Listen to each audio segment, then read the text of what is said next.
Dan aku juga pastinya bersyukur banget teman-teman mau ikutin acara yang luar biasa ini karena pastinya ilmunya itu akan dapat ilmunya yang banyak sekali, bukan cuma buat teman-teman pribadi tapi buat relasinya dan juga buat masa depan dan karir teman-teman juga menjadi makin naik dan makin naik lagi.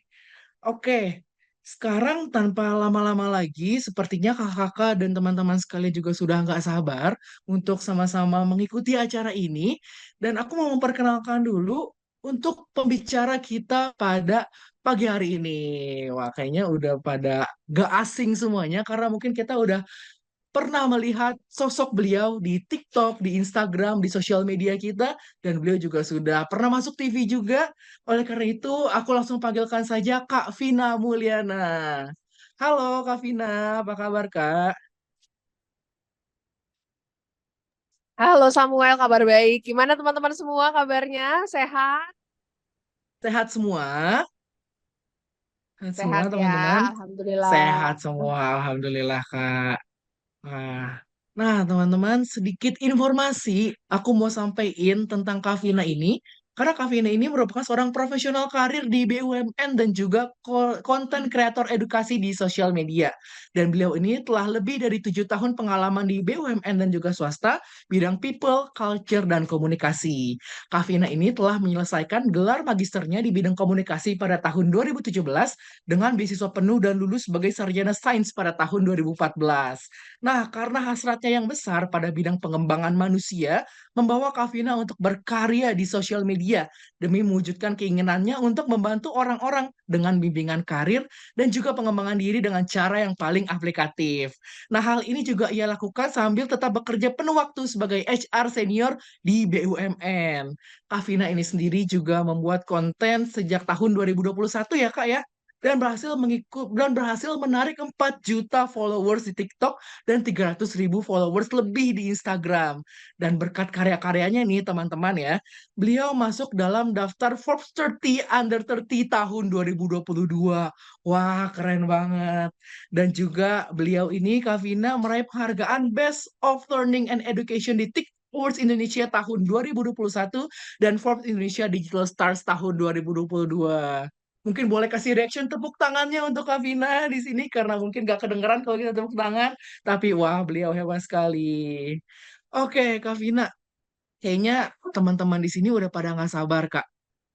Mungkin Kak Vina mau sapa-sapa dulu teman-teman yang ada di sini. Boleh dong. Halo teman-teman Mm-mm. semua. Aduh rame banget dari tadi aku ngeliat kolom chatnya rame abis. So, aku Halo. pengen semangatnya tetap terus ada ya sampai nanti selesai ya. Harus banget karena kita berdua di sini udah semangat banget ya, Kak. Maka teman-teman semua juga harus semangat. Betul, betul, betul, Mm. betul. Betul. Oke, kalau begitu tanpa berlama-lama lagi aku mau serahkan Zoom ini kepada Kak Vina untuk mempresentasikan materinya. Persilakan, Kak. Oke, thank you Samuel. Halo teman-teman, selamat hari Sabtu, happy weekend teman-teman sekalian.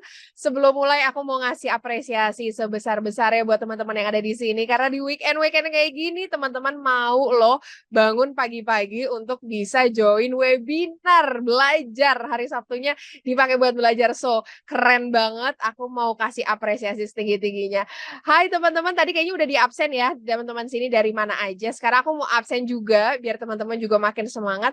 Ini rata-rata sudah pada kerja atau masih kuliah? Nah, kalau kuliah semester berapa? Coba taruh di kolom chat dulu sambil aku juga izin untuk share screen materiku di kesempatan pagi ini.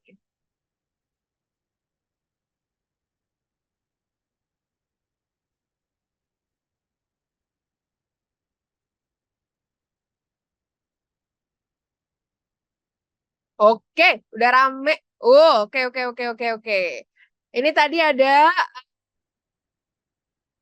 apa nih? Oh, kuliah semester 5 maba, semester 7 semester 1 kuliah, kuliah Kak semester akhir, kuliah Kak masih maba. Semester 5 semester 1 semester 7 nunggu wisuda. Oke. Semester 5 ini juga ada yang kuliah tinggal sedikit lagi. Maksudnya oh berarti bentar lagi lulus gitu kayak ya. Rame banget Kak Vina kerja Mbak tapi masih kontrak. Semangat ya masih cari kerja. Ini nyari kerja. Oke, ini ada yang udah kerja mungkin Oh ada nih, ada fresh graduate, nunggu wisuda, semester 3, yudisium, maba sama intern Kak, keren. Tinggal wisuda kelas 12, wow, kelas 12 udah semangat ikutan webinar coba. Keren banget, semester 3 Kakak, infolokernya dong. Kalau mau infoloker nanti bisa langsung aja ke TikTok aku ya. Teman-teman seneng banget rasanya di pagi hari ini aku bisa ketemu sama teman-teman semua di webinar walaupun secara online, tapi semoga semangatnya tidak kendur dan apa yang nanti aku sampaikan juga tetap bisa bermanfaat. Tadi sudah diperkenalkan sama Samuel, aku mau perkenalkan diri sekali lagi. Halo teman-teman semua, namaku Vina Mulyana, sering dipanggil dengan nama Vina, atau kalau misalnya di TikTok namanya adalah sering disebutnya Kak Vina. Whatever you like it, terserah boleh gitu ya, terus teman-teman mau manggil aku apa aja. Aku saat ini adalah seorang HR, ibu-ibu HRD gitu ya. Aku sekarang bekerja di Mind ID. Jadi bagi teman-teman yang pertama kali mendengar Mind ID itu apa? Mind ID itu adalah perusahaan holding industri pertambangan yang punya BUMN gitu ya, yang membawahi 5 perusahaan tambang terbesar tanah air, ada PT Antam, Bukit Asam, Inalum, Timah, dan Freeport Indonesia.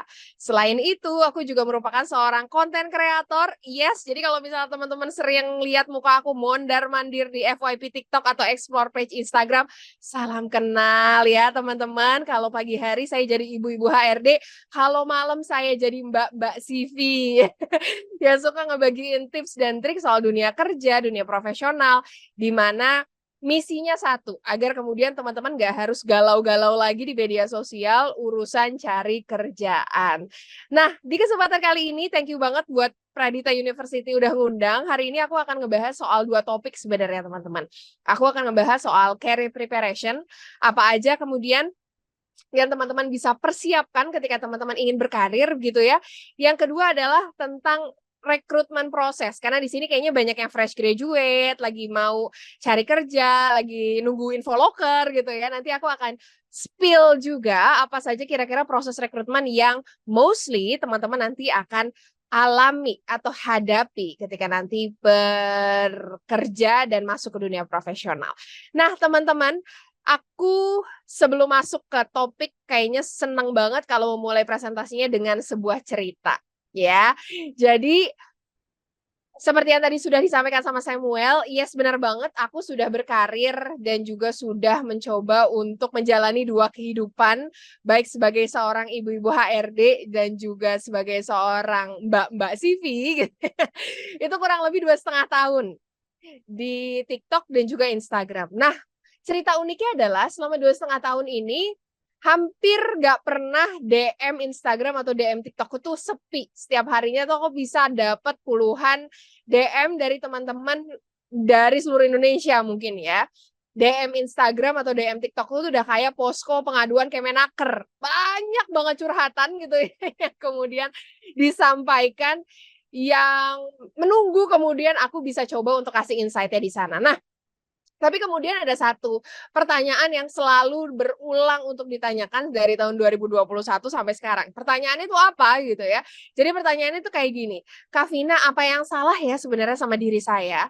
Ketika kuliah, saya merupakan mahasiswa yang cukup aktif untuk ikut beberapa kegiatan.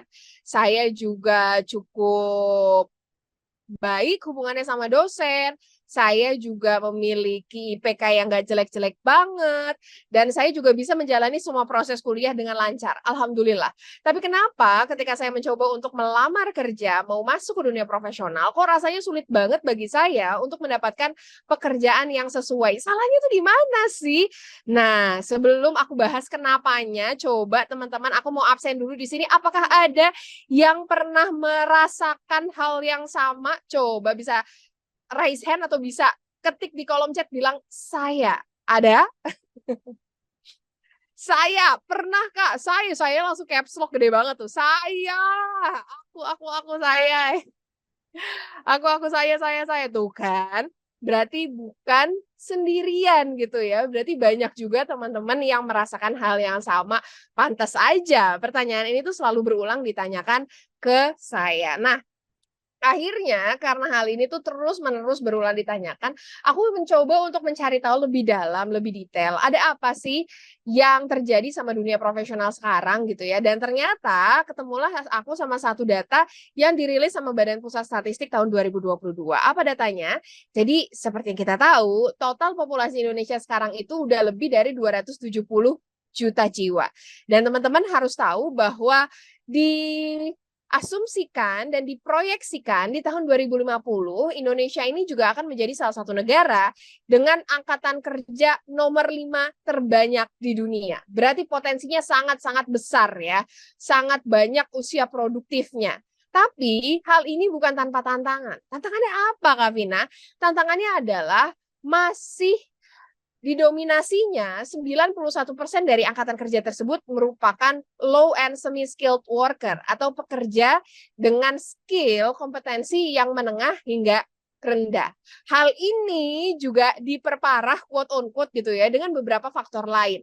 Jadi teman-teman, riset yang lain juga mengemukakan bahwa jika dibandingkan tingkat produktivitas angkatan kerja di Indonesia dengan angkatan kerja yang ada di negara-negara Asia Tenggara lainnya, angkatan kerja di Indonesia ini adalah salah satu yang paling rendah. Ini disebabkan dengan beberapa faktor, yaitu adanya tingkat pendidikan yang masih kurang, tidak sesuainya antara pendidikan yang ditempuh dengan posisi pekerjaan yang dibuka, adanya transformasi teknologi yang mendorong kita semua untuk selalu bertransformasi dan berubah gitu, dan mungkin bagi sebagian orang ini merupakan salah satu tantangan yang besar. Dan satu lagi adalah adanya mismatch atau ketidakcocokan nih antara policy kebijakan yang dibuat dengan kondisi saat ini. Nah, akhirnya terjadi di lapangan adalah yes, teman-teman sudah aktif di kuliah. Yes, teman-teman IPK-nya juga bagus. Yes, teman-teman juga hubungan sama dosennya juga baik. Tapi ternyata teman-teman hal itu masih kurang dan teman-teman harus punya modal lain. Karena sebenarnya yang susah cari kerja itu bukan cuma teman-teman gitu ya. Saya sebagai HR, faktanya di lapangan adalah kami juga sulit loh untuk menyeleksi talenta yang memiliki kompetensi pekerjaan yang sesuai. Jadi harusnya kan ini ada sesuatu hal yang sulit di market gitu ya. Teman-teman susah dapat kerja, saya sebagai representasi perusahaan juga susah nih dapat kandidat gitu ya. Jadi akhirnya gimana caranya teman-teman untuk bisa mampu untuk mengakomodir semua tantangan itu, teman-teman harus memiliki modal yang saya sebut dengan 3 Career Planning Essentials atau modal 3C untuk memulai karir. Apa saja? C yang pertama adalah find your clarity atau bisa mengidentifikasi kira-kira masa depan teman-teman tuh mau kemana, mau kayak gimana. C yang kedua adalah competitiveness. Gimana caranya teman-teman itu memiliki kompetensi yang sesuai agar nantinya bisa dipilih di antara ratusan atau ribuan pelamar yang masukin lamaran ke perusahaan yang sama. Dan C yang ketiga adalah connections, atau gimana caranya teman-teman juga bisa memiliki relasi yang bukan hanya banyak secara kuantitas, tapi juga baik secara kualitas. Nah, irisan dari ketiganya ini teman-teman, itulah yang disebut dengan nama modal untuk teman-teman masuk ke dunia profesional agar jadi seorang yang sukses. Kita coba bahas satu per satu. Nah, kalau ngomongin soal clarity, saya ini juga jadi suka look back atau melihat lagi ke pengalaman yang saya miliki. Tadi udah ada sih yang curhat di kolom komen, tapi saya pengen tanya juga. Siapa di sini yang merasa salah jurusan? Ada? Coba bisa raise hand atau taruh di kolom chat juga bilang, saya juga nggak apa-apa. Saya Kavina, saya, aja tadi banyak banget. Saya, yes, karena teman-teman gak sendirian, saya juga sama. Saya juga adalah contoh living proof gitu ya, contoh hidup dari seorang mahasiswa yang ngerasa salah jurusan. Bukan salah jurusan lagi, kalau saya mungkin saya bilang saya itu adalah mahasiswa murtad gitu ya. Kuliahnya apa, kerjanya apa. Bagi sebagian teman-teman yang sudah pernah melihat konten saya, dan saya juga suka cerita nih ya, di beberapa wawancara saya sama media, yes, saya sekarang merupakan HRD yang ngurusin karyawan. Tapi dulu kuliahnya saya tuh bukan lulusan S1 psikologi, bukan lulusan S1 manajemen sumber daya manusia, atau lulusan S1 hukum. Yang dimana itu adalah beberapa jurusan yang memang dibutuhkan untuk masuk ke dunia psikologi gitu ya. Saya itu lulusan S1-nya adalah pertanian. Jadi jauh banget, beda banget gitu ya dari pekerjaan yang saya lakukan sekarang. Saya memulai karir sebagai seorang jurnalis dan akhirnya waktu itu masuk BUMN dan barulah waktu itu jadi HRD. Jadi panjang banget ceritanya. Tapi satu hal yang sering ditanyakan itu adalah kok bisa dari pertanian terus sekarang Kak Vina kerjanya jadi HRD. Nah, teman-teman sebenarnya kalau ditanya kok bisa gitu ya, karena memang sebenarnya bisa aja. Faktanya di lapangan 45% dari mahasiswa itu suka ngerasa bahwa mereka itu salah jurusan. Ya, bahkan banyak juga siswa SMA atau SMK gitu ya, bingung untuk bisa menentukan kemana sih mereka seharusnya nanti akan bekerja.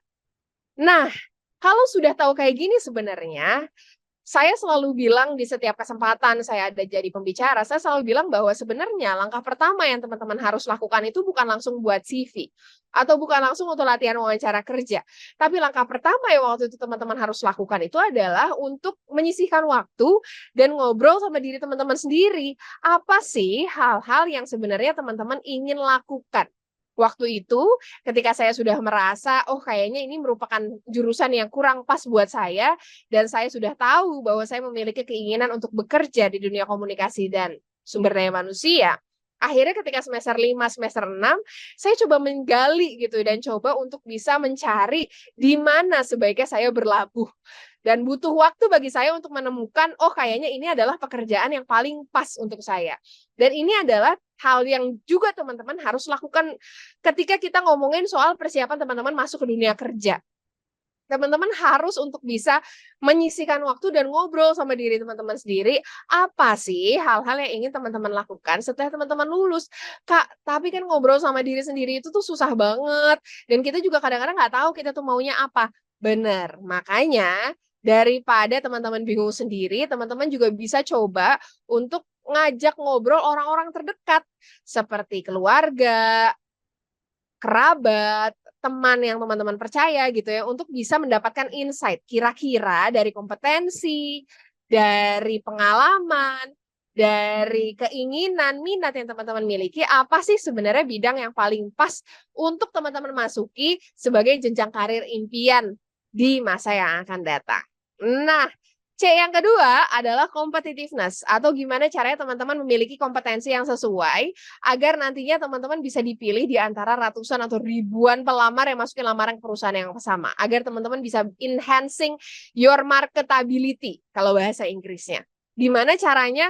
Nah, ini yang saya sebut tadi, teman-teman bisa coba untuk ikut beberapa kegiatan seperti magang, organisasi di kampus, mulai ngumpulin riset, sampai ikut kegiatan volunteer.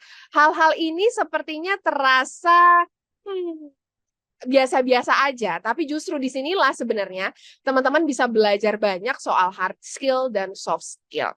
Dan yang terakhir, C-nya adalah connections.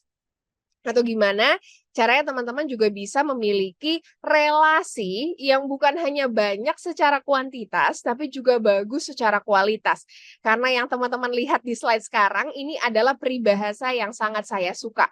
Your network is your net worth. Artinya, kesempatan teman-teman untuk bisa berkarir, mendapatkan gaji yang lebih tinggi, dan juga bisa menduduki posisi yang bagus di masa depan, salah satu faktornya itu juga dilihat dari seberapa bagus dan seberapa berkualitas relasi yang teman-teman miliki sekarang.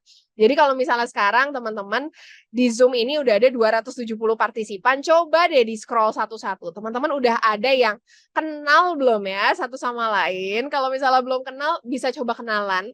Karena kita nggak pernah tahu nasib orang 10-15 tahun lagi jadi apa, kita nggak pernah tahu teman-teman. Siapa tahu salah seorang partisipan di Zoom ini ada yang 15 tahun lagi jadi menteri, jadi presiden, ataupun menduduki posisi-posisi strategis gitu ya, yang tentu saja bisa membantu karir teman-teman di masa yang akan datang. Jadi buka relasi teman-teman sebesar-besarnya, Jangan malu untuk kenalan sama orang baru, manfaatkan koneksi alumni, coba untuk kenalan sama orang via online, ataupun bahkan datengin gitu ya jasa career center service di kampus untuk bisa ngelihat mana alumni-alumni dari Pradita University yang sudah pernah bekerja di perusahaan yang saya inginkan. Nah, saya bisa coba untuk kulik-kulik informasi dari sana, ya. Nah, itu adalah 3C modal yang teman-teman harus miliki kalau misalnya teman-teman mau berkarir atau masuk ke dunia profesional. Tentu saja modal ini itu nggak akan berjalan maksimal kalau teman-teman nggak juga punya kompetensi yang sesuai. Apa aja kompetensinya? Ada 8. Mulai dari keinginan untuk teman-teman terus belajar, mampu untuk bisa berpikir secara kritis, berkomunikasi dengan baik, bisa bekerja sama dalam tim, leadership atau kemampuan kepemimpinan yang oke, memiliki inklusivitas yang baik, selalu menjunjung tinggi profesionalitas, dan tentu saja selalu cakap dengan perkembangan teknologi.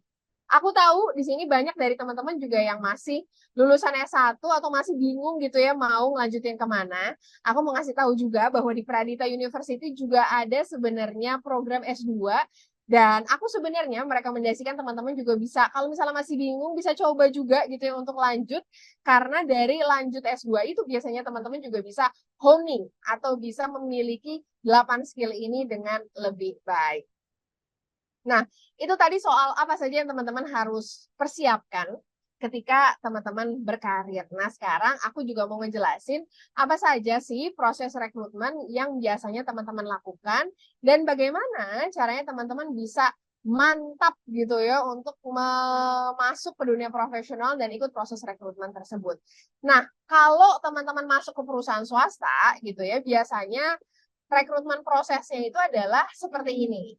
Jadi yang pertama, teman-teman akan melakukan seleksi administrasi, di mana teman-teman akan mengisi data, mengumpulkan CV gitu ya, atau pengecekan persyaratan. Apakah kemudian teman-teman adalah orang yang kami cari gitu ya, adalah profil yang kami cari.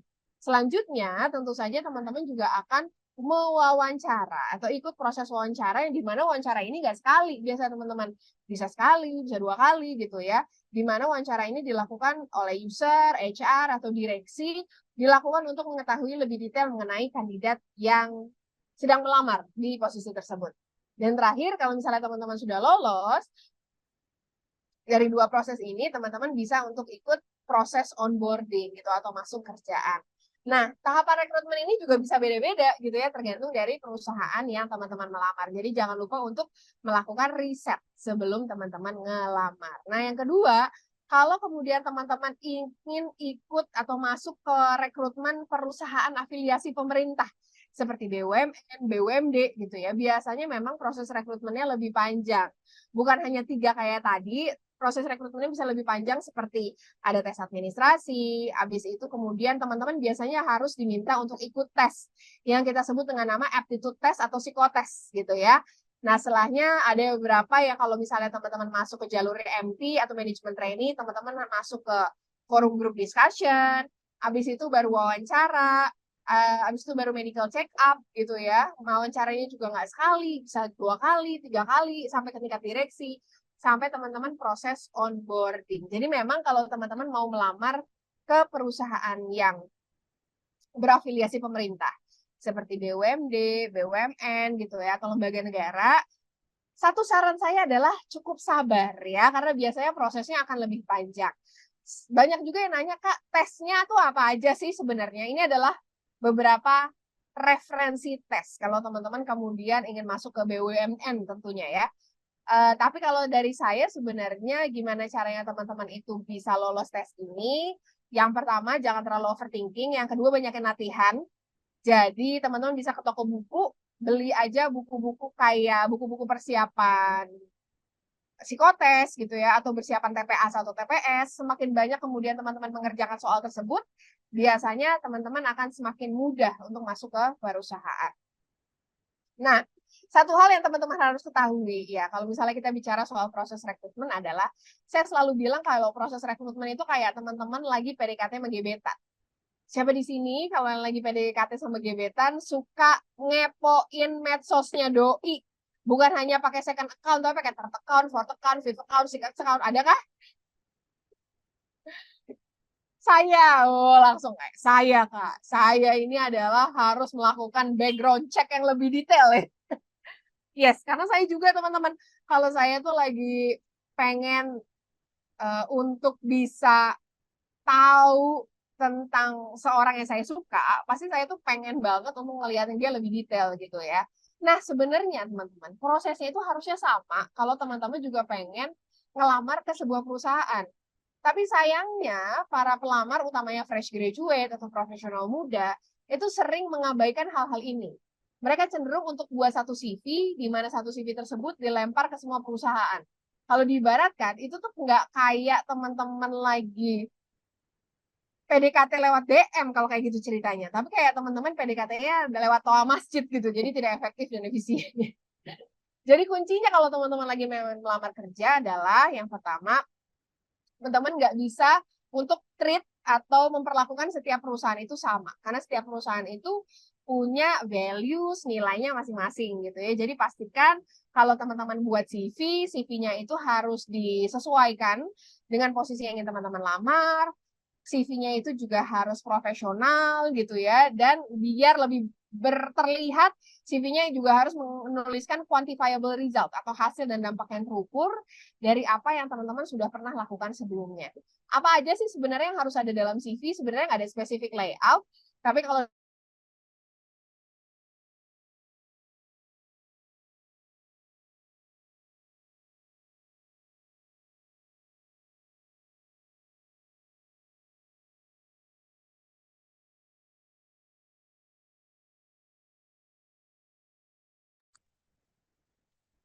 Oh ya, halo semuanya. Mungkin karena sedikit ada gangguan jaringan dari Kavina, jadi mohon maaf sebelumnya.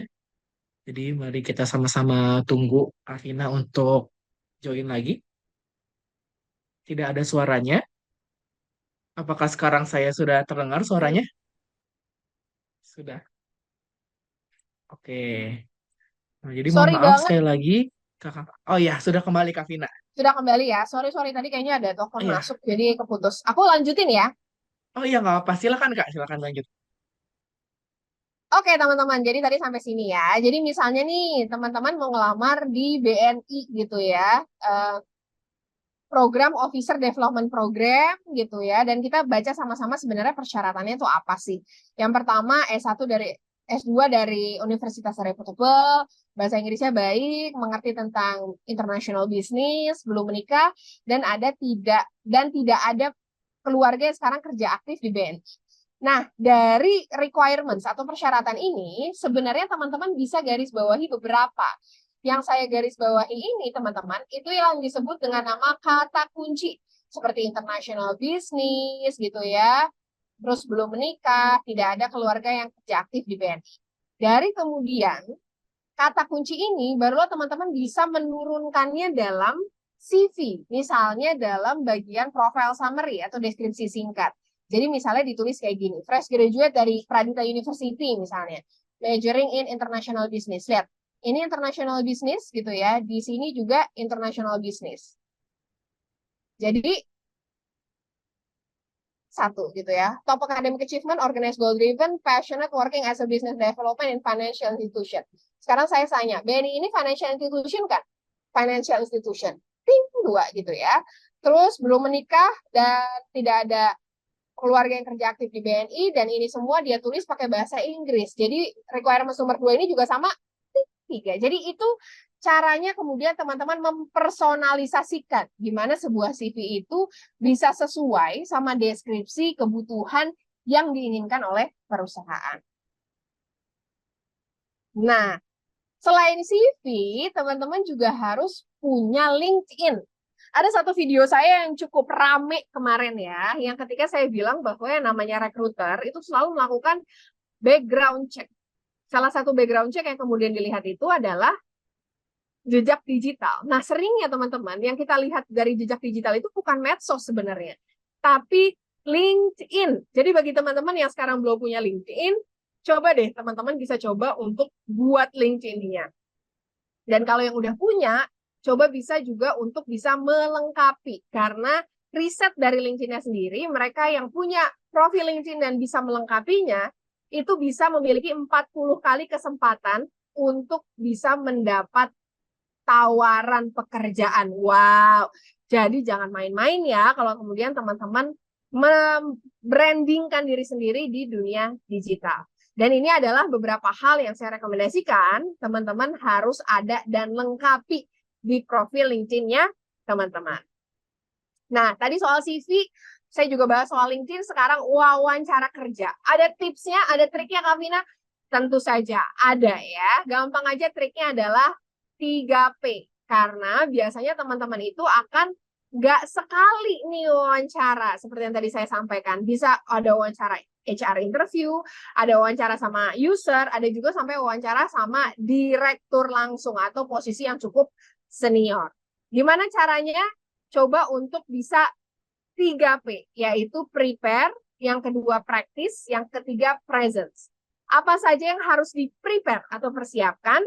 Jangan lupa teman-teman riset terkait diri teman-teman sendiri, riset tentang organisasi yang teman-teman ingin masuki, atau riset tentang perusahaan yang ingin teman-teman lamar, dan yang terakhir riset terkait posisi yang ingin teman-teman lamar juga ya. Karena 80% saya bisa pastikan dari keberhasilan wawancara kerja itu sangat ditentukan dari seberapa baik teman-teman melakukan persiapan atau riset di awal ini.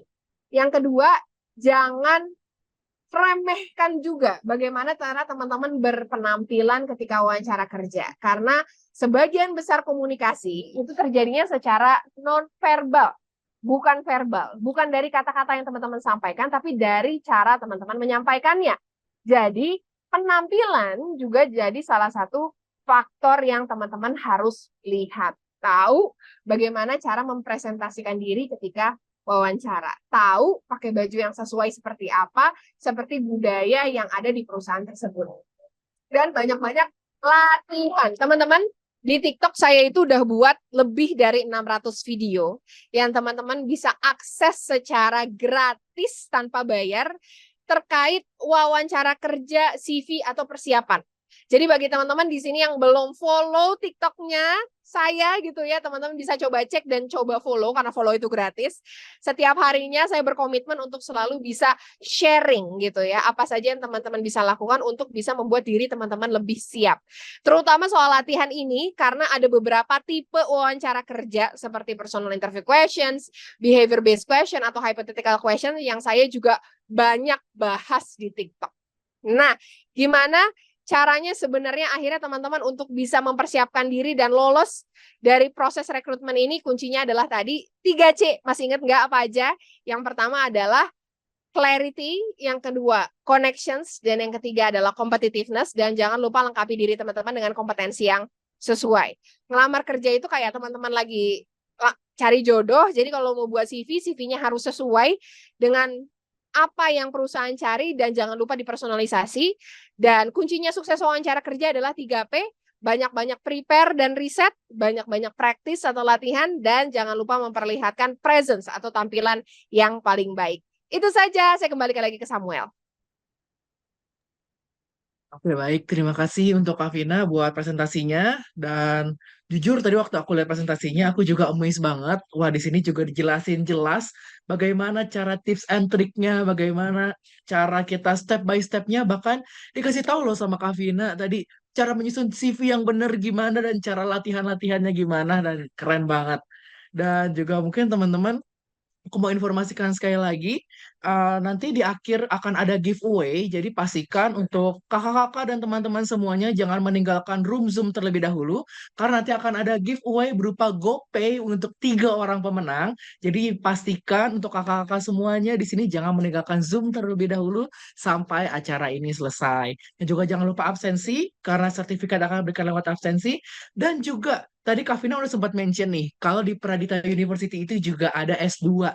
Nah, mungkin bagi ingin yang tanya-tanya lebih lanjut, atau mungkin ada yang penasaran, pengen tahu lebih lanjut tentang S2 di Pradita University itu, boleh langsung hubungi Kak Kejora yang ada di co-host ini. Nah, terus ada informasi menarik nih. Mungkin Kak Vina sama teman-teman yang harus tahu ini karena Pradita University ini memiliki program S2 yang hanya 1 tahun sudah selesai. Oke.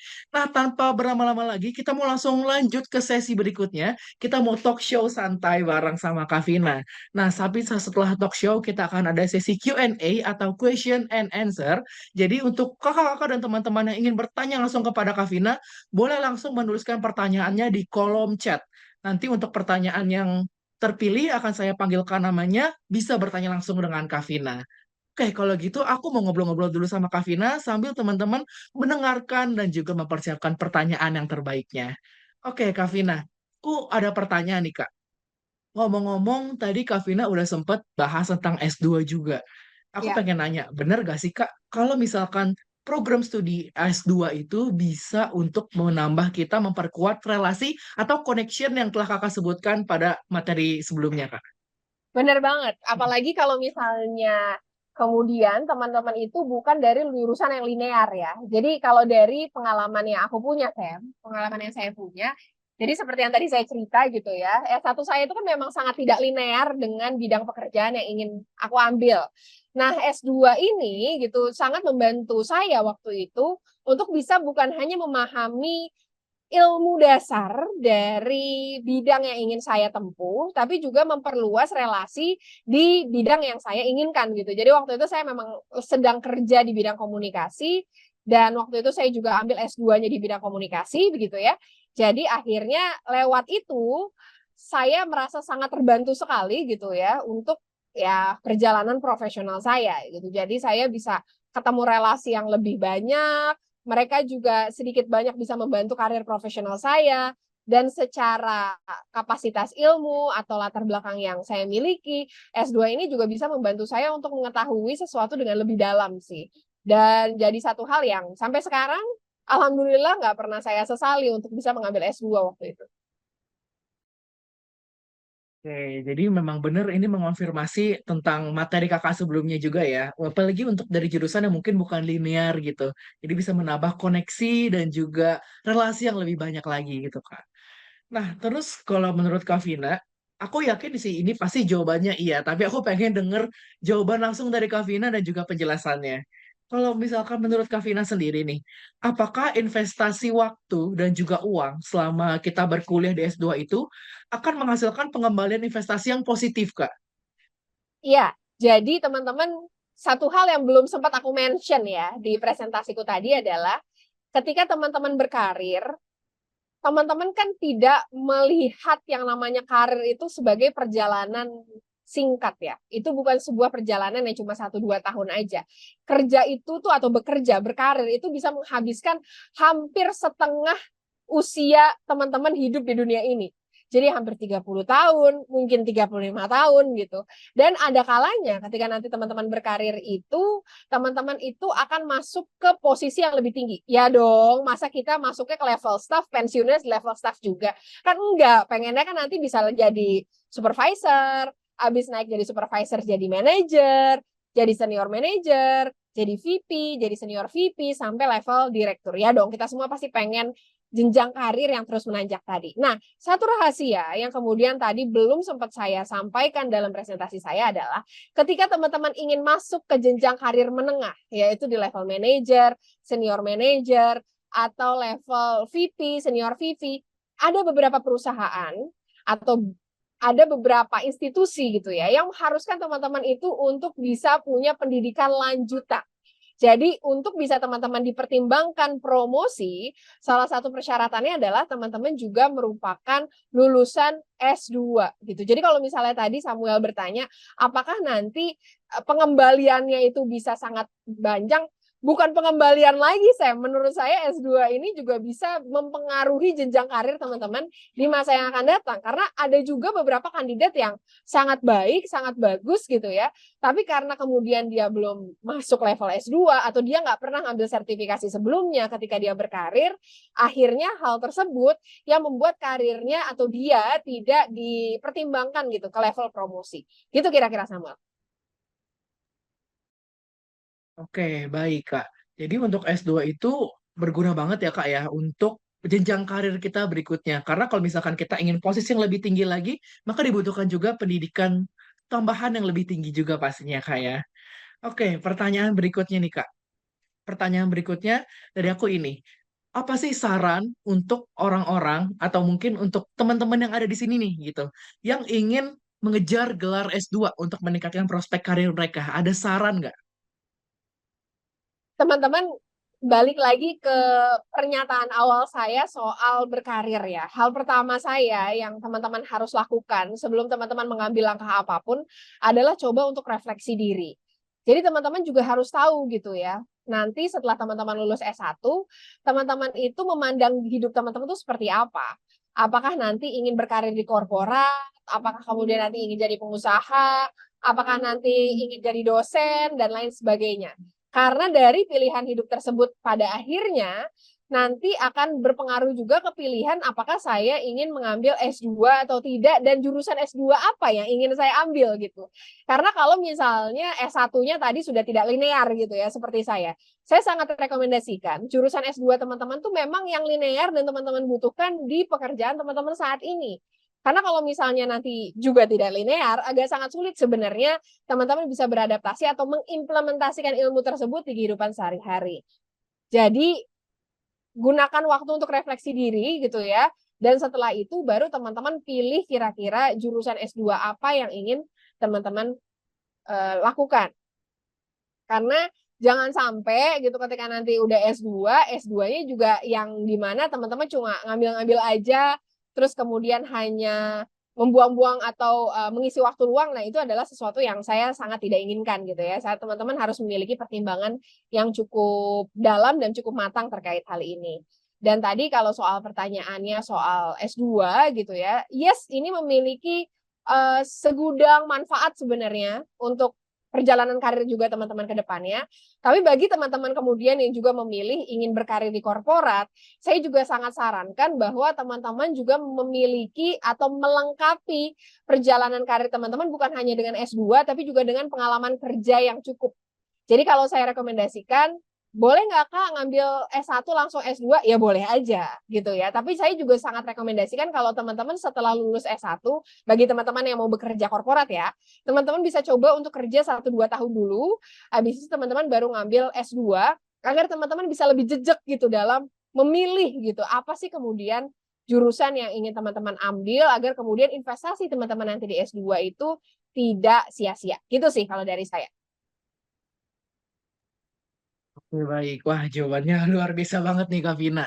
Justru jadi mungkin siapa tahu dengan mendengar jawaban dari Kak Vina, teman-teman semuanya juga bisa memiliki kepikiran, wah ternyata emang S2 juga berguna juga ya buat masa depan kita, buat masa depan saya gitu. Mungkin yang masih bingung langsung memikir-mikir, aku mau ngasih mungkin sedikit jawaban dari kebingungan dan kegelisahan kalian. Jadi ingin buat kepada teman-teman dan juga kakak-kakak semua yang masih bingung, masih mau nanya-nanya, perlu nggak sih S2 atau mungkin S2 di mana dan sebagainya macamnya. Di sini aku punya teman namanya Kak Kejora. Jadi buat teman-teman yang ingin menghubungi Kak Kejora dipersilakan karena di sini Kak Kejora ini bisa memberitahukan berbagai macam informasi, bisa nanya-nanya langsung ke Kak Kejora mengenai S2 di Pradita University. Dan yang pastinya S2 di Pradita University ini memiliki hal yang spesial karena 1 tahun saja sudah bisa lulus. Dan untuk informasi lebih lanjut, boleh lihat juga kepoin Instagram kita di @praditagraduates gitu. Oke, sekarang langsung aja kita mau langsung ke sesi Q&A atau sesi tanya jawab. Dan di sini aku mau menyebutkan namanya dan buat nama teman-teman yang aku sebut, boleh aku persilakan untuk on cam dan juga on mic untuk menanyakan langsung pertanyaannya kepada Kak Vina. Oke? Aku udah mau mention dulu yang tadi udah nulis di kolom chat kepada Kak Octavia. Kak Octavia dipersilakan untuk open cam dan juga open mic langsung bertanya kepada Kak Vina.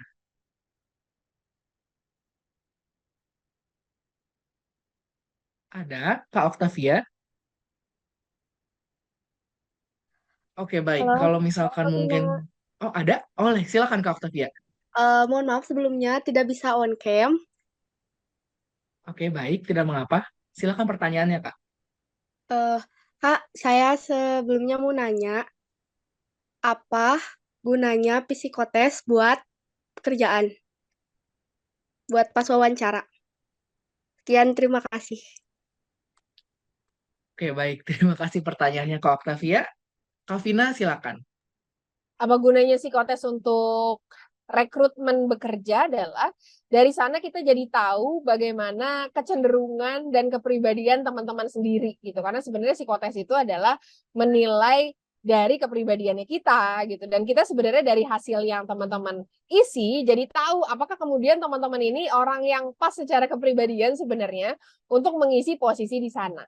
Gitu. Jadi kalau misalnya dirasa ini kok aneh banget ya pertanyaannya terlalu ngawang-ngawang dan terlalu kemana-mana, ya memang begitu adanya gitu ya karena psikotes gitu. Karena itu adalah salah satu cara kita untuk bisa melihat apakah kemudian teman-teman secara kepribadian, secara kemampuan itu sesuai dengan posisi yang memang teman-teman pilih gitu.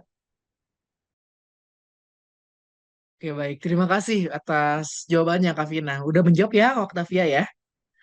Oke, kita lanjutkan ke pertanyaan berikutnya dari Kak Elga Sheila Aprilia. Kepada Kak Elga Sheila Aprilia, dipersilakan untuk on cam dan juga on mic. Oke, baik. Selamat siang, Kak Vina dan Kak Samuel.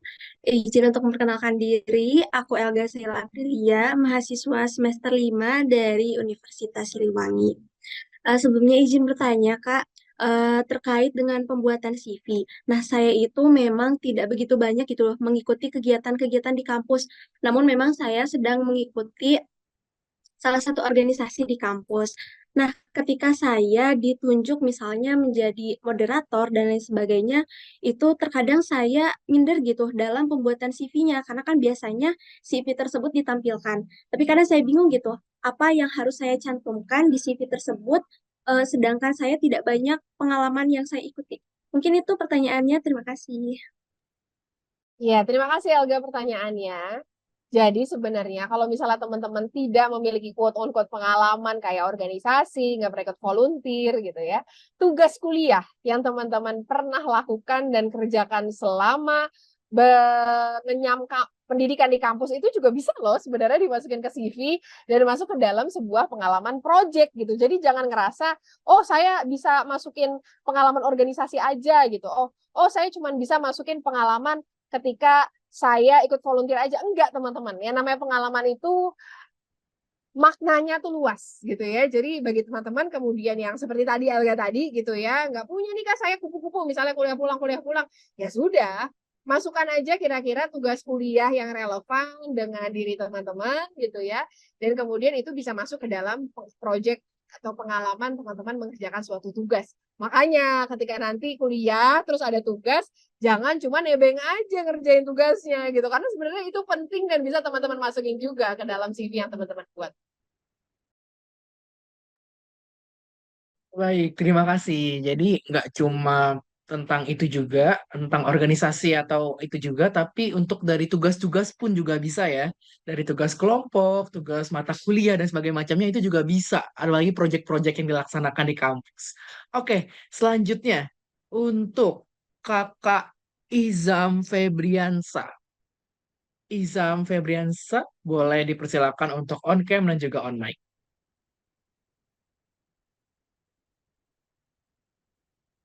Apakah bisa, Kak Izam? Halo, Oke, baik. Oke, oh bisa. Oke, silakan Kak Izam. baik. Sebelumnya terima kasih untuk Kak Samuel yang telah memberikan kesempatannya dan saya bersyukur banget bisa langsung komunikasi dengan Kak Vina karena saya ketika saya kan sebagai fresh graduate, kemarin saya mendapatkan interview first time, jadi saya banyak-banyak belajar dari situ. Jadi Kak, saya ingin bertanya, ada sebuah lowongan kerja, itu kan memang kerjasama dengan kampus saya. Nah, tapi dalam lowongan kerja itu tidak mencantumkan posisi itu sebagai apa. Jadi untuk kemarin sempat kebingungan untuk pembuatan surat lamaran kerjanya itu bagaimana. Itu yang pertama. Dan yang kedua, ada juga sebuah perusahaan mencantumkan gaji yang diharapkan. Nah, di situ juga saya masih kebingungan di mana meletakkan untuk gaji yang diharapkan itu. Apakah di body emailnya ataupun di surat lamaran kerjanya. Seperti itu. Terima kasih. Ya, jadi kalau misalnya memang di lowongan kerja tersebut tidak terdapat posisi pekerjaannya apa, karena ini adalah tadi ya kamu bilang lokernya bekerja sama dengan kampus, bisa coba tanya dulu ke kampusnya. Ini sebenarnya dia nyari posisi apa gitu, karena kalau dari saya pribadi, sebenarnya saya tidak terlalu merekomendasikan kamu melamar atau teman-teman melamar ke sebuah lowongan kerja yang tidak spesifik gitu. Karena kalau tidak spesifik, rawan sekali gitu ya teman-teman nanti dipindah-pindah atau posisinya itu yang nggak sesuai gitu sama kompetensi yang teman-teman punya atau nggak sesuai sama minat yang teman-teman miliki. Jadi kalau bisa hal itu di-clearkan atau dibereskan dan dipahami dulu sebenarnya ini bukannya untuk posisi apa sih gitu. Mungkin dikasih tahu ke kampusnya tapi nggak yang ngasih tahu lebih detail. Itu yang pertama. Terus tadi yang kedua adalah kalau misalnya ditanya ada ekspektasi gaji. Kalau saya pribadi, Ilzam, saya tidak terlalu nyaman untuk bisa memberikan ekspektasi gaji saya ketika rekrutmen itu belum mulai gitu ya. Jadi kalau misalnya kamu belum ada lolos seleksi administrasi, kamu belum pernah wawancara sebelumnya gitu ya. Saya rekomendasi memang jangan dikasih tahu dulu gitu ya ekspektasi gajinya seberapa. Jadi kalau misalnya memang ditanya, tolong tulis ekspektasi gaji, tulis aja akan dikasih tahu ketika proses wawancara kerja berlangsung gitu. Kalau kamu prefernya di sana gitu. Karena akan lebih baik gitu ya untuk proses negosiasi gaji ini dilakukan secara formal face to face setelah melalui beberapa penilaian. Karena bagi teman-teman kemudian di sini yang masih fresh graduate ya, saya juga mau kasih tahu bahwa sebenarnya proses untuk negosiasi gaji itu adalah proses yang sebenarnya baru dilakukan ketika teman-teman sudah ya 60-70% sudah oke. Jadi sudah ada wawancara sebelumnya, udah ada wawancara sama user, udah wawancara sama HR, dan itu adalah proses terakhir biasanya. Jadi saya tidak merekomendasikan gitu ya kalau kamu mengumbar gajinya itu di depan. Gitu. Oke, baik. Terima kasih buat Kak Vina. Buat Kak Ilzam sudah menjawab ya, Kak? Sudah menjawab. Oke, baik. Wah, jadi mungkin bisa diperhatikan lebih lagi buat teman-teman semuanya. Mungkin untuk bisa lebih jelas lagi gitu ya untuk ke depannya. Agar semuanya bisa lebih detail dan lebih jelas lagi. Dan agar kita tidak salah-salah, jadi kita nggak ragu-ragu lagi. Oke, untuk penanya selanjutnya, aku mau lihat dari tadi udah ada yang raise hand nih kayaknya. Aku mau panggil yang raise hand dulu untuk Kak Ruth Manulang. Dipersilakan, Kak. Oke, makasih Kak Samuel. Selamat pagi Kak Vina. Aku adalah seorang fresh graduate dari kampus yang cukup oke lah di Indonesia. Tapi sampai sekarang masih striving for a good opportunity in my job opportunity. Jadi aku punya dua pertanyaan Kak. Jurusanku adalah Public Policy and Management dan sekarang lagi mencoba cari pekerjaan di Public Affairs or maybe Government Affairs, Corporate Affairs and so on. Yang mau aku tanyakan. Sebenarnya yang sangat diperhatikan ketika mendaftar itu apakah jurusannya atau skill, dan apabila skill atau pengalaman, terutama untuk skill ya Kak, kalau misalnya kita ngomongin tentang skill, gimana ya cara menjualnya untuk menunjukkan bahwa kita sangat excel di skill tersebut, mungkin project management or something. Terus yang kedua yang mau aku tanyakan adalah, aku juga sempat mengikuti beberapa seleksi dalam proses yang full English gitu. Dan aku ingin bertanya aja sih Kak, apakah yang dibutuhkan dalam menjadi seorang let's say ODP or something di proses seleksi yang full English itu, apakah keberaniannya untuk berani ngomong aja, masalah grammar mah nanti aja, atau yang emang fluently speaking and writing in English yang benar-benar gitu sih Kak. Thank you Kak. Thank you Ruth atas pertanyaannya. I wish your job seeking journey going well ya. Semoga jawaban ini bisa membantu. Yang pertama, kalau misalnya kemudian Ruth pengen masuk ke public policy atau corporate affairs gitu ya, gimana sih caranya kemudian menjual skill yang kita miliki? Yang pertama, karena dari jurusan kuliah kamu udah linear, so I believe yang kamu bisa lakukan adalah put your education sections on top in the CV. Kedua, kamu juga bisa masukkan beberapa mata kuliah yang sudah kamu pernah lakukan atau tugas-tugas yang pernah kamu lakukan, apalagi tugas itu project based, di mana project tersebut kamu deskripsikan.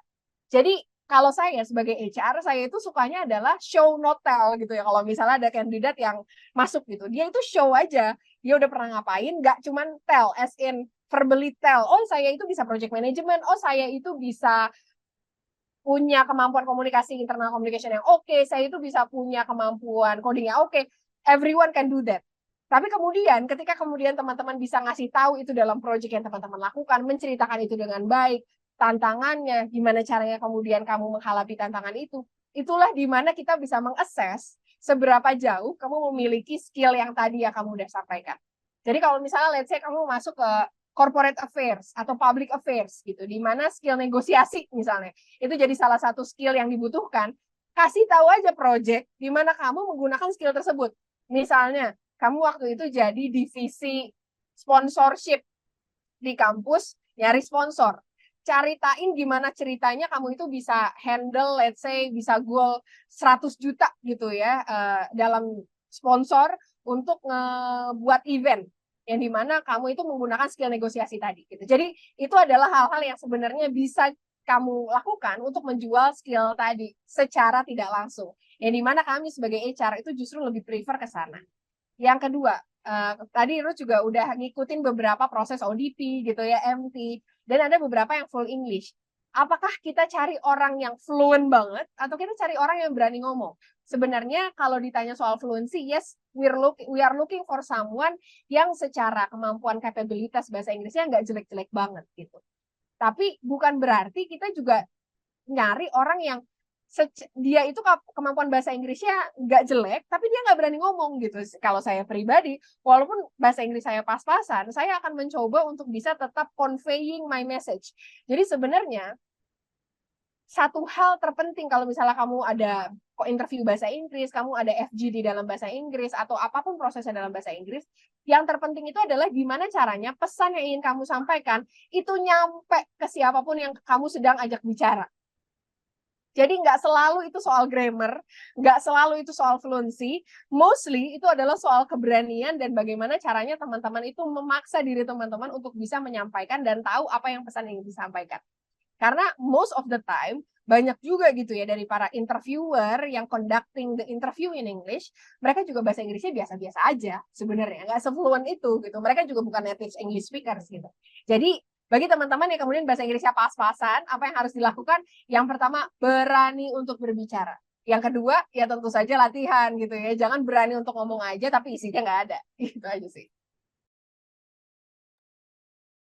Hey, thank you Kak Vina jawabannya dan juga sudah menjawab ya untuk Kakak Ruth. Nah, selanjutnya, di sini aku lihat udah ada yang raise hand juga. Jadi aku mau sedikit berubah peraturannya sedikit nih untuk Q&A kali ini ya. Jadi kayaknya lebih seru juga dengan cara seperti ini. Jadi untuk teman-teman yang ingin pertanyaannya didahulukan atau diprioritaskan, boleh silakan raise hand dan nanti bisa langsung gitu. Jadi kalau misalkan teman-teman nggak mau raise hand, kan aku bacakan tapi mungkin belakangan gitu ya. Jadi yang mau raise hand terlebih dahulu, boleh langsung biar kita seru, biar kita makin sama semangat, dan kita makin berapi-api lah pokoknya di Q&A kali ini. Oke, boleh silakan Kak Intan. Kak Intan Oktaviani. Kak Vina, Kak Samuel, di sini saya mau tanya, kebetulan di sini saya em, belum masuk organisasi manapun, jadi saya mau tanya seberapa penting dan seberapa ngaruh sih organisasi atau aktif dalam kampus untuk mencari kerja atau melamar kerja gitu, Kak. Kalau dari presentasi tadi saya, Intan, thank you pertanyaannya. Kalau dari presentasi saya tadi, Iya, Kak. ada modal C yang kedua, yang namanya competitiveness, atau gimana caranya teman-teman punya kompetensi yang sesuai. Nah, salah satu cara kompetensi itu bisa diasah, ya memang melalui organisasi atau kegiatan non kampus yang kemudian kamu bisa ikuti gitu. Jadi kalau misalnya ditanya seberapa penting sih aktivitas di luar kampus itu, kalau saya bisa bilang itu penting banget untuk mengasah utamanya soft skill ya yang kamu miliki. Kamu mengasah untuk bisa kenalan sama orang baru. Kalau misalnya kamu adalah orang yang pemalu, ngasah diri untuk berani ngomong di lingkungan yang kamu belum pernah tahu itu lingkungannya kayak gimana. Berani untuk bisa memiliki atau menunjukkan hobi atau minat yang kamu miliki, beberapa hal seperti tadi. Yang kemudian hal itu sangat membantu juga nantinya dalam proses lamar kerja. Oke, thank you jawabannya Kak Vina dan sudah menjawab ya Kak ya. Jadi memang sangat penting sekali, jadi karena itu juga bisa membantu kita untuk menemukan opportunity berikutnya. Oke, selanjutnya di sini yang raise hand lagi ada Kak Putu Sylvia Marcelina. Dipersilakan Kak Putu. Baik, terima kasih atas waktunya yang diberikan kepada Kak Samuel. Sebelumnya, selamat pagi Kak Vina. Aku suka banget nonton konten-konten Kak Vina di TikTok, dan itu memberikan aku insight-insight banget. Perkenalkan, nama aku Putu Sylvia Marcelina, bisa dipanggil Sylvia. Saat ini aku sedang berada di semester 7, dan saat ini kebetulan aku lagi menjalani magang di salah satu perusahaan BUMN.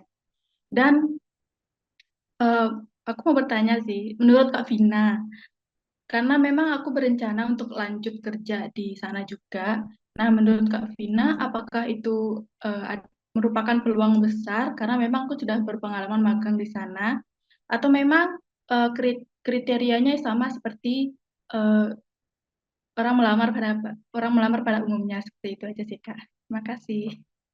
Putu, sorry banget tadi di bagian pertanyaan putus. Boleh sekali lagi disampaikan pertanyaannya tadi apa? Baik, akan aku ulangi lagi. Jadi saat ini aku sedang menjalani magang di salah satu perusahaan BUMN. Dan aku juga berencana untuk lanjut kerja di sana. Nah, menurut Kak Vina sendiri, apakah dengan aku sudah ada pengalaman magang di sana akan mendapatkan peluang untuk bekerja dan diterima di sana, atau memang eh, ada kriteria lain seperti itu menurut Kak Vina? Terima kasih. Kalau ditanya besaran kesempatan, saya bisa jamin bahwa kesempatan kamu lebih besar. Kenapa? Karena pihak perusahaan atau divisi atau departemen di mana kamu bekerja udah tahu Sylvia tuh orangnya kayak gimana. Jadi kalau saya sih ya, dibanding saya harus capek-capek lagi nyari orang lain, nyari orang yang saya belum kenal, nggak tahu kompetensinya kayak gimana, saya akan lebih milih untuk kerja sama mereka yang sudah pernah internship atau magang atau kerja bareng kita. Jadi kalau dari kesempatan tentu saja akan lebih besar. Tapi tentu Sylvia juga harus mengikuti proses yang ada gitu ya. Aku nggak tahu nih di sebuah perusahaan itu proses dari dia intern terus jadi tetap tuh kayak gimana gitu ya. Tapi mostly ada perusahaan yang memang si intern itu harus juga ikut rekrutmen biasa dulu gitu. Jadi ya udah kalau memang pada akhirnya Sylvia merasa bahwa kamu juga memiliki kesempatan, kompetensi, persyaratan yang memang cocok untuk posisi itu, ya jangan ragu untuk bisa ikut di proses rekrutmen yang memang untuk pegawai tetap gitu. Karena nantinya di sana biasanya setelah proses itu berlangsung kamu akan lebih dipertimbangkan. Salah satu faktornya karena mereka udah kenal kamu dan mereka udah tahu kinerja kamu kayak gimana. Apalagi kalau kinerja kamu bagus, wah kamu pasti akan diprioritaskan. Baik, thank you jawabannya untuk Kak Vina. Dan untuk Kak Putu Sylvia sudah menjawab ya. Jadi pasti kalau misalkan mereka sudah lebih kenal lebih dahulu, mungkin opportunity-nya dan juga kesempatannya pasti lebih besar. Apalagi kalau kinerjanya bagus ya Kak Vina ya. Oke, selanjutnya untuk di sini ada Kak Marcelino Wemaf. Dipersilakan Kak Marcelino. Baik Kak, terima kasih buat kesempatannya. Izin mohon maaf belum bisa on cam karena sikon kurang mendukung. Langsung saja ke pertanyaannya Kak. Saya ingin bertanya Kak, buat Kak Vina, bagaimana jika saat pelamar kerja, misalnya ada dua orang. Yang pertama itu orang yang memiliki pengalaman yang luas, tapi kurang memiliki relasi yang luas juga. Sedangkan orang kedua itu memiliki relasi yang luas, tapi bisa dibilang pengalamannya itu kurang mumpuni. Menurut Kak Vina, dalam proses pelamaran kerja itu, apakah orang yang memiliki relasi yang kuat didahulukan atau orang yang memiliki pengalaman yang mumpuni? Terima kasih, Kak. Pengalaman ini, sebelum aku jawab, aku mau nanya dulu. Pengalaman ini dalam hal apa? Apakah dia lebih banyak bekerja? Apa kita lihat dari segi kompetensinya dia? Atau dari segi kemampuannya dia? Atau kayak gimana?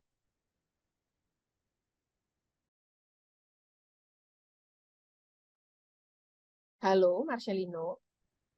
Dalam hal mungkin dalam relasi berorganisasi mungkin atau kompetensi dalam skill dia, Kak. Oh, kompetensinya ya. Jadi kalau saya sih sebenarnya Marcelino, dua hal tadi itu nggak bisa milih mana duluan tuh nggak bisa. Dua-duanya harus berjalan beriringan. Kalau saya suruh milih, saya akan milih orang yang kompetensinya bagus dan relasinya luas. Tapi sebenarnya kalau kita ngelihat soal kerjaan ya, gimana kemudian dia itu bisa excel di suatu tempat, ya tentu saja faktor pertama yang kita pertimbangkan tentu saja kompetensi. Nah, relasi ini masuknya di mana gitu ya? Bagi teman-teman yang melamar ke pekerjaan utamanya dari jalur professional hire. Jadi sebelumnya teman-teman udah bekerja terus ikut professional hire gitu. Relasi ini akan diperlukan untuk memberikan credentials terhadap pengalaman yang sudah teman-teman lakukan sebelumnya. Kita sebagai recruiter itu nggak bisa memberikan judgement yang 100% sama dalam 10, 15, atau 30 menit wawancara kerja. Nggak bisa, teman-teman. Pasti judgement kita ya bagus-bagus aja gitu ya. Tapi untuk bisa mengenali orang ini benar-benar gitu ya, kita pasti akan selalu lihat lagi, kontak lagi sama orang-orang yang sudah bekerja sama dia sebelumnya. Disitulah dimana relasi itu memberikan atau memiliki peran gitu. Jadi tentu saja hal pertama yang kita lihat pasti kompetensinya dulu. Ini orang punya kompetensi yang sesuai nggak, dia oke nggak, dan lain sebagainya gitu ya. Baru setelahnya kita akan cross-check kompetensi tersebut lewat relasi yang dia pilih gitu. Oke, baik. Terima kasih untuk jawabannya, Kak Vina. Dan untuk Kak Marcelino sudah menjawab ya, Kak ya?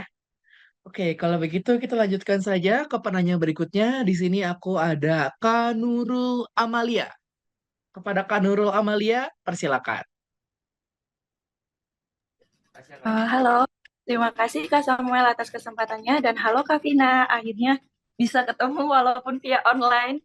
Halo Sering Nurul, banget salam aku kenal. nontonin lewat TikTok, tapi nggak pernah dijawabin Mohon komentarnya. maaf Oke, di ya, sini tapi sekarang aja. bisa ketemu ya. Iya, alhamdulillah ya Kak. Ini aku izin bertanya Kak. Sebelumnya saya perkenalin dulu ya Kak. Saya Nurul, biasa dipanggil Nui. Itu pertanyaannya, apabila kita sudah membuat CV ATS, yang memang sekarang kan lagi tren banget ya Kak, CV ATS itu banyak diminati sama pengguna-pengguna atau pelamar-pelamar kerja di luar sana, tapi itu belum dapat panggilan pekerjaan Kak, sedangkan usia kita itu sudah melebihi batas. Nah, itu bagaimana Kak? Lalu saya juga di sini dari jurusan ilmu falak, yang dimana jurusan tersebut itu jarang banyak orang yang tahu. Jurusan apa sih itu ilmu falak? Dari mana sih jurusannya kok aneh? Mesti pada bilang kayak gitu, termasuk HRD yang kemarin interview saya. Lalu saya juga hanya memiliki pengalaman pekerjaan di bagian pemasaran serta penjualan. Nah, gimana caranya kita untuk mencapai posisi yang lebih baik dari kerjaan kita yang sebelumnya? Itu bagaimana, Kak? Kurang lebihnya. Mohon bantuannya ya, Kak ya. Iya, Terima siap kasih. Nurul. Nurul, aku mau tanya dulu, kamu bekerja sebagai penjualan dan pemasaran berapa lama? Kalau untuk di bagian sales udah 2 tahun, kalau untuk bagian marketing eksekutifnya 1 tahun 2 bulan. Jadi total 3 tahun 2 bulan. Iya. Oke. Yang pertama, jangan terlalu merasa terbebani dengan usia, karena sebenarnya Nurul ini bisa masuk ke jalur professional hire.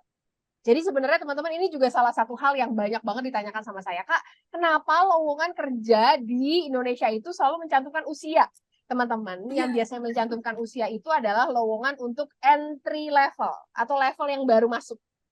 Ya, karena untuk level yang baru masuk, teman-teman itu akan dinilai kompetensinya tidak setinggi itu. Tapi bagi kemudian teman-teman yang sudah bekerja, tadi bagi Nurul udah 3 tahun, saya rekomendasi jangan memilih lowongan kerja yang untuk entry level.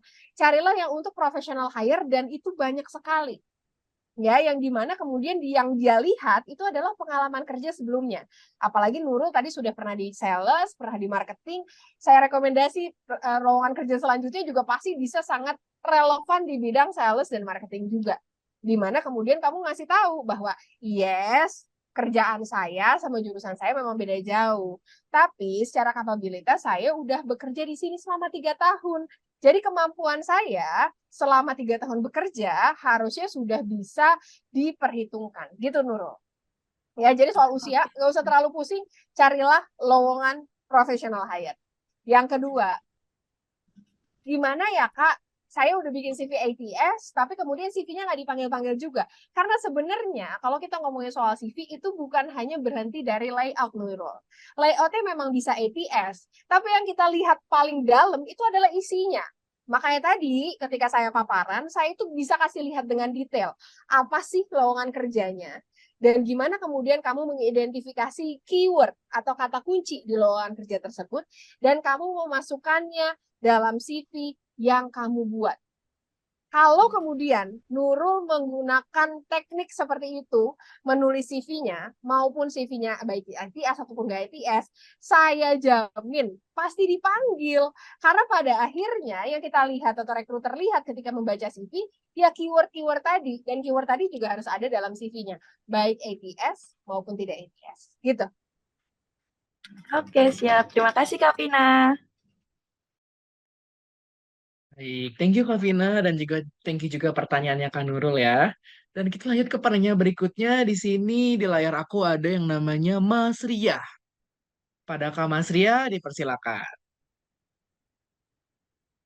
Samuel atas kesempatan yang diberikan. Halo Kak Tina, senang bisa nanya langsung. Perkenalkan, aku Mas Ria, mahasiswa semester 5 dari Praja University. Izin bertanya Kak, aku merupakan mahasiswa yang sempat gap year sebelum masuk kuliah dan punya pengalaman kerja. Tapi pengalaman kerja aku tuh nggak relate Kak sama jurusan aku dan mungkin nanti untuk perusahaan yang akan dilamar.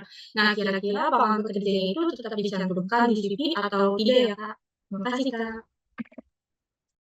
Tetap bisa. Dan kalau kita ngomongin soal dunia kerja, sebenarnya poin lebih besar itu akan kamu miliki ketika kamu memberikan gambaran lebih detail terhadap pekerjaan atau pengalaman yang sudah kamu lakukan.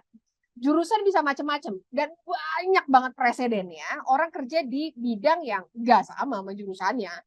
Bukan cuma saya gitu ya, mungkin banyak yang ada di sini juga halnya seperti sama gitu. Tapi yang jadi poin penting adalah dari hal tersebut, gimana caranya kemudian kamu bisa mendeskripsikan pengalaman tadi gitu. Jadi seperti yang tadi Nurul juga udah sampaikan ya, pastikan kemudian teman-teman kalau kita bicara soal mencari pekerjaan yang lebih baik, tolong bisa untuk bobotkan yang namanya pengalaman itu lebih detail dalam CV, sehingga rekruter itu akan lebih fokus ke sana dibandingkan fokus ke pendidikan atau hal-hal lain yang secara kasat mata itu tidak relevan dan bisa mempengaruhi judgement singkat yang mereka bisa lakukan, yang mereka bisa aplikasikan ke dalam CV yang kita miliki. Oke, baik. Terima kasih untuk jawabannya Kak Vina. Dan sudah menjawab ya Kak ya untuk Kak Mas Ria tadi. Oke, selanjutnya di sini ada namanya Fatiha Askia. Kepada Kak Fatiha, saya persilakan.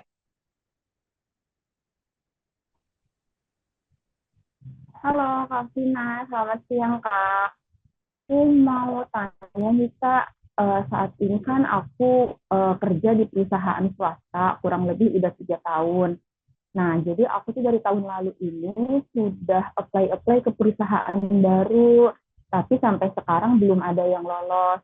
Apakah di CV yang aku cantumkan saat ini masih bekerja, dan kalau ngelamar itu kan di body email pasti aku ceritakan posisi aku sekarang. Jadi aku juga jujur kalau aku sekarang masih bekerja, apakah itu berpengaruh ke rekruternya bahwa mungkin mereka keberatan untuk menyaring aku gitu Kak, karena posisinya aku masih bekerja. Apakah itu berpengaruh sebetulnya? Dan apakah boleh aku mencantumkan saja di CV kalau aku ini posisinya sekarang free gitu? Baiknya gimana Kak? Terima kasih. Thank you Fatiha. Apakah kemudian status kita sekarang masih kerja itu mempengaruhi kita dalam proses cari kerja? Jawabannya enggak. Justru banyak rekruter yang lebih memilih untuk meng-hire atau merekrut orang yang masih bekerja dibandingkan dia itu sudah nganggur, utamanya dalam jangka waktu yang signifikan. Karena kita tahu ketika dia masih bekerja, kompetensinya, skill-nya, dan juga kapabilitas dia tuh masih akan terasa setiap hari. Gitu. Jadi no worries Fatiha, kalau misalnya kemudian kamu mencantumkan bahwa kamu tuh masih dikerja. Kalau gimana sih cara nyantumin dan ngasih lihat kalau kita masih kerja? Let's say pengalaman kamu sekarang kerja jadi business development gitu ya. Tahunnya kan berarti bisa dituliskan misalnya dari tahun 2020 sampai sekarang. Kalau mau sampai sekarang itu kan berarti masih kerja gitu. Jadi nggak masalah juga. Nah mungkin menurutku sih yang banyak kejadian di lapangan adalah kenapa saya nggak dapat panggilan, karena pengalaman yang kamu miliki saat ini atau deskripsi cara kamu mendeskripsikan pengalaman kamu sama lowongan kerja yang kamu pilih itu nggak terlalu relevan.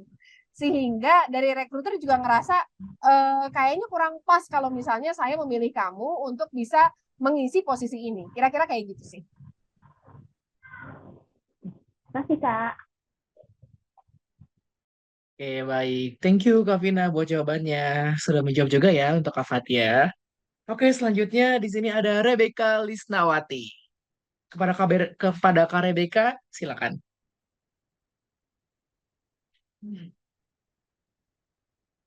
Halo, apakah ada di sana, Kak Rebecca? Rebecca Lisnawati. Selamat siang, Kak Pina. Oke. Kak, saya mau izin bertanya. Ada 2 pertanyaan yang saya ingin bertanya. Yang pertama, menurut Kakak, karir seperti apa sih yang sesuai dengan fresh graduate yang memiliki rasa insecurean terhadap IPK yang kurang, tetapi sudah memenuhi, sudah optimalisasi LinkedIn, magang dan menambah skill berupa soft skill dan hard skill. Yang kedua, menurut Kakak boleh nggak sih kita dalam bekerja sebagai kutu loncat? Sekian dan terima kasih, Kak. Thank you, Rebecca. Kak, kalau misalnya IPK saya kurang, apakah menutup kemungkinan saya untuk bisa bekerja di perusahaan bagus? Jawabannya enggak. Apalagi kemudian tadi Rebecca udah bilang bahwa Rebecca sekarang udah magang, udah ikutan course, mengasah skill soft skill dan hard skill. Jadi no worries gitu ya, tenang aja, masih ada kesempatan. Selama tadi yang dilihatin di CV itu bukan IPK-nya yang kurang gitu, tapi menjual hal-hal lain. Pengalaman magang kah? Soft skill yang kemudian didapat dari course kah? Atau organisasi-organisasi yang kemudian pernah diikuti kah? Hal itu kemudian yang dilihatkan. Nggak usah ditulis IPK-nya kalau misalnya IPK-nya memang kecil gitu. Karena biasanya memang IPK ini hanya sebagai batas kelulusan aja. Gitu sih. Itu yang pertama. Terus yang kedua, tadi pertanyaannya adalah, Kak, kalau misalnya saya kerja, terus saya mau pindah-pindah di waktu yang singkat, boleh nggak sih? Kalau saya pribadi, sebenarnya waktu yang saya rekomendasikan bagi teman-teman untuk berpindah kerja, itu adalah 1 cycle bisnis. Ini agak-agak vague nih maksudnya Kak Vina 1 cycle bisnis itu apa. Tapi biasanya saya rekomendasi teman-teman tuh minimal teman-teman stay dulu dalam setahun. Karena dalam setahun biasanya teman-teman sudah mengalami 1 kali masa penilaian terhadap kinerja teman-teman, yang kemudian penilaian tersebut yang teman-teman bisa presentasikan di tempat yang baru. Karena kalau teman-teman mau pindah kerja, pasti kan keinginannya 2. Kalau nggak naik gaji, naik jabatan. Betul? Ya kan? Nah, naik gaji sama naik jabatan itu sangat ditentukan dari apa yang sudah teman-teman capai di perusahaan sebelumnya. Jadi kalau misalnya kemudian teman-teman di perusahaan sebelumnya kinerjanya bagus, oke, bisa punya legacy gitu ya. Nah, semakin bagus teman-teman di perusahaan sebelumnya, maka harga teman-teman di perusahaan yang baru itu akan semakin mahal. Bisa gajinya kenaikannya lebih tinggi, posisinya lebih bagus, atau apapun itu. Gitu ya. Jadi kalau saya rekomendasi, ya minimal banget 1 tahun. Tapi kalau idealnya itu sebenarnya 3 tahun. Gimana breakdown-nya kayak gini. Tahun pertama itu adalah tahun perkenalan teman-teman untuk mempelajari lebih detail tentang proses bisnis yang ada di perusahaan. Tahun kedua di mana teman-teman bisa bekerja secara autopilot, nggak usah disuruh-suruh lagi, harus tahu ngapain. Dan tahun ketiga adalah tahun di mana teman-teman bisa menelurkan legacy. Apa sih kemudian prestasi yang teman-teman bisa capai di perusahaan itu, yang bisa nanti teman-teman bawa ketika teman-teman pindah atau teman-teman mau menuju karir yang lebih baik. Kira-kira kayak gitu. Thank you untuk jawabannya Kak Vina. Dan semoga menjawab ya untuk Kak Rebecca. Oke, selanjutnya ini ada Kak Wildan Permana. Boleh, silakan Kak Wildan. Terima kasih sebelumnya Kak Samuel. Izin bertanya Kak Pina, untuk pertanyaannya kan saya lagi lagi masa kuliah semester 5 di Universitas Nusantara. Untuk pertanyaannya, kualifikasi apa yang harus dimiliki untuk masuk migas Kak? Dan yang kedua, apakah instansi kampus berpengaruh untuk melamar ke perusahaan Kak? Terima kasih. Wildan jurusan apa? Jurusan elektro Kak. Jadi Elektro. masuknya ke engineering ya. Jaringannya. Oke. Sebenarnya Wildan, kalau kita bicara soal perusahaan mill gas atau oil and gas, itu tuh posisinya banyak banget di situ. Jadi kalau misalnya Wildan nanya, Kak, kompetensi apa yang dibutuhkan, saya akan nanya tergantung kamu mau masuk posisi apa.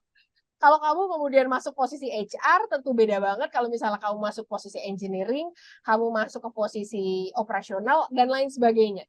Tapi kalau misalnya sekarang Wildan di kampus sudah menempuh elektro, saya yakin itu sangat bermanfaat. Kalau kamu masuk oil and gas, itu adalah di bagian operationnya. Apakah kemudian itu di bagian maintenance, apakah kemudian di bagian oil rig, itu banyak banget orang elektro sebenarnya yang masuk ke sana, gitu ya. Jadi bisa coba untuk lihat beberapa lowongan pekerjaan yang kemudian di bagian operation tentu saja ya, di bagian operation yang memang buka untuk teknik elektro. Tapi saya punya rekan banyak sekali gitu ya, dia itu juga lulusan teknik elektro, bisa berkarir di perusahaan migas, perusahaan tambang gitu yang juga sangat bonafit. Terus yang kedua, apakah kampus berpengaruh? Menurut saya enggak. Ya. Jadi balik lagi sebenarnya adalah kita lihat tuh kompetensinya. Apa sih yang bisa membuat orang anak di kampus lulusan PTN top 3 misalnya atau lulusan kampus-kampus ternama itu jadi lebih baik? Karena biasanya mereka itu punya alumni yang lebih solid. Nah, biasanya si alumni ini yang nantinya bisa memberikan rekomendasi sehingga proses rekrutmen itu bisa jadi lebih lancar. Dan biasanya hal ini yang tidak dimiliki oleh teman-teman yang berada di kampus, sorry to say, tidak masuk 10 besar atau PTN 10 besar dan lain sebagainya gitu. Tapi apakah kemudian reputasi kampus itu berpengaruh? Kalau menurut saya sih enggak. Sampai pada akhirnya nanti Wildan bisa menemukan relasi yang sesuai, membantu Wildan juga berada di posisi yang sesuai juga, itu akan mulus-mulus aja di jalan ya. Terima kasih Kak Vina. Oke, baik. Terima kasih Kak Vina untuk jawabannya. Dan ini ada untuk satu penanya terakhir. Jadi untuk teman-teman pasti ada yang nggak kebagian. Jadi mohon maaf sebelumnya. Tapi untuk satu penanya terakhir, aku persilakan untuk Kak Dewi Anugrah Putri. Dipersilakan Kak Dewi. Baik, terima kasih sebelumnya. Halo Kak Vina, terima kasih. Sebelumnya saya mau memperkenalkan terlebih dahulu, nama saya Dewi, jurusan dari manajemen. Sebelumnya saya sudah pernah bekerja sejak tahun 2017. Waktu itu saya bekerja kuliah sambil kerja di bidang administrasi atau admin project. Saat ini saya sudah berhenti bekerja di perusahaan tersebut dan sekarang saya lagi saya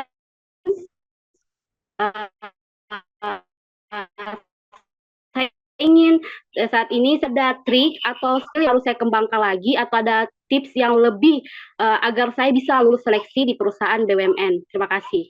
Sorry banget Dewi, tadi ada beberapa pertanyaan yang kayaknya koneksi internetnya agak bermasalah. Bisa diulang, tadi kan katanya Dewi bekerja di perusahaan sebagai admin project ya, terus sekarang sudah udah resign, terus sekarang posisinya di mana dan apa tadi pertanyaannya, sorry? Tadi sekarang posisinya lagi freelance di salah satu perusahaan swasta juga, tapi bidangnya itu sama juga dengan administrasi, mengerjakan laporannya, mengerjakan penagihan invoice-nya, dan saat ini juga sementara meng-apply cari pekerjaan yang lebih baik lagi. Tapi cita-cita saya itu ingin bekerja di salah satu perusahaan BUMN. Apakah ada trik atau skill yang harus saya kembangkan untuk bisa lulus di seleksi BUMN selanjutnya? Ya, jadi Dewi, kalau menurut saya yang pertama harus diidentifikasi adalah posisi yang dibuka di BUMN tuh banyak banget dan perusahaannya juga banyak banget. Jadi biar tidak overwhelming, Dewi harus tahu nih dari pengalaman Dewi beberapa tahun gitu ya jadi admin, berarti kan sebenarnya skill yang sangat Dewi miliki itu ada skill administratif ya, pembuatan laporan, terus kemudian pembuatan dokumen, sortir dokumen, dan lain sebagainya macam. Nah, dari skill tersebut, menurut saya yang perlu ditingkatkan adalah kamu bisa belajar skill lain yang dimana masih correlated, tapi juga dibutuhkan. Contohnya, dari cuman ngurusin dokumen, coba deh kamu belajar skill data analytics. Atau kamu bisa belajar skill data modeling gitu ya, yang dimana itu adalah skill yang lebih advance. Dewi juga bisa pelajari sesuai dengan pengalaman yang sudah dimiliki. Nah, kemudian ketika Dewi belajar skill itu, nantinya Dewi bisa masuk ke pekerjaan atau posisi-posisi yang lebih bonafit juga. Bisa di bidang IT, jadi data analis di bidang IT, atau bisa di bidang business development, begitu ya. Yang dimana kemampuan data analisis itu memang diperlukan. Gitu. Jadi itu sedikit tips saya gitu bagi kemudian tadi yang diinginkan mau masuk perusahaan BUMN, kalau menurut saya harus tahu perusahaan BUMN yang mana, karena perusahaan BUMN itu banyak banget, ada 12 klaster ya, dan juga harus tahu posisinya apa. Tapi dari pengalaman yang Dewi saat ini miliki, saya rekomendasi tadi beberapa hal tadi itu adalah yang kamu bisa lakukan. Gitu sih.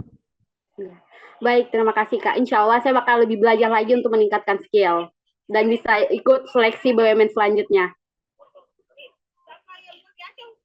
Baik, terima kasih jawabannya Kak Vina. Dan sudah menjawab ya Kak Dewi ya, dan saya juga suka semangatnya Kak Dewi untuk terus berusaha lebih lagi. Dan terima kasih untuk teman-teman semuanya, Kak Dewi itu adalah penanya terakhir, jadi mohon maaf untuk teman-teman semuanya yang belum berkesempatan untuk bertanya langsung kepada Kak Vina, tapi jangan khawatir ya Kak ya, karena masih bisa follow TikTok dan Instagramnya Kak Vina, nanti di sana banyak banget tips and triknya, karena aku sendiri, aku pribadi pun juga salah satu follower setia dari Kak Vina nih, karena tiap hari muncul di FYP aku. Oke, one last question buat Kak Vina. Kak, ada nggak sih rekomendasi buku nih dari kakak untuk para teman-teman kakak-kakak dan para hadirin Zoom kali ini? Rekomendasi buku yang menurut kakak isinya bagus banget dan berguna buat penunjangan kehidupan teman-teman semua. Menurut aku bukunya itu adalah judulnya Atomic Habits. Teman-teman pasti pernah ngeliat judul Atomic Habits ini ada di toko buku. Nah, itu adalah salah satu buku yang aku rekomendasikan. Kenapa kemudian aku merekomendasikan buku Atomic Habits ini? Karena teman-teman, di bukunya James Clear, penulisnya, itu ngajarin kita gimana cara kita itu bisa membangun kebiasaan.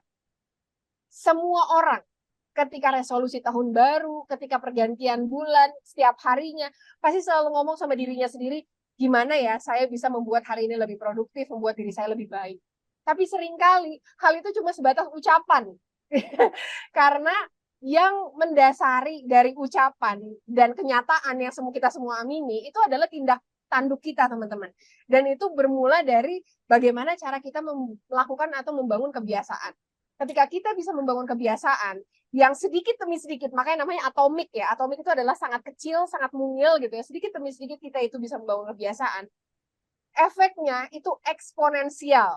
Perubahan yang kita alami itu bisa sangat eksponensial. Dengan bisa terus konsisten melakukan habit itu, kita bisa melihat perubahan yang sangat masif yang mungkin teman-teman nggak pernah ngebayangin berada di posisi itu sebelumnya. Jadi coba deh ya, baca aja bukunya. Saya rekomendasikan teman-teman untuk bisa membaca dan bisa meramu semuanya jauh lebih detail.